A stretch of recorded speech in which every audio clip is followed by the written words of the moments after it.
അഹോ ഇപ്പോൾ നിൽക്കുന്നത് ഒരു റംബൂട്ടാൻ കൃഷിയിടത്തിലാണ്. ഈ കൊല്ലം റംബൂട്ടാൻ കൃഷി വൻതോതിൽ വർദ്ധിച്ചു.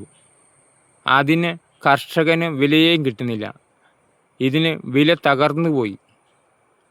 ഒരു കൃഷിയിടത്തിൽ നിന്ന് സഹോ പകർത്തിയ വീഡിയോ. ആ കാഴ്ചയിലേക്ക്.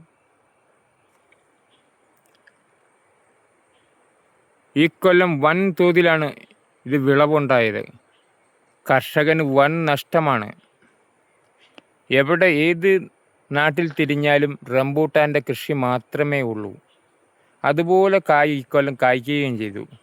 വില തീരെയില്ല വിപണിയിൽ. കൃഷിക്കാരന് കിട്ടുന്ന 50 രൂപ 60 രൂപ മാത്രം. എന്ത് ലാഭമാണ് കൃഷിക്കാരനുള്ളത്? വൻ നഷ്ടമാണ് കൃഷിക്കാരൻ ഇക്കൊല്ലം റംബൂട്ടാൻ കൃഷിയിലൂടെ. നഷ്ടം, വൻ നഷ്ടം. കൃഷി ചെയ്തത് വൻ നഷ്ടത്തിലേക്ക്. റംബൂട്ടാൻ കൃഷി കേരളത്തിലുടനീളം. കർഷകന് വിലയും കിട്ടുന്നില്ല.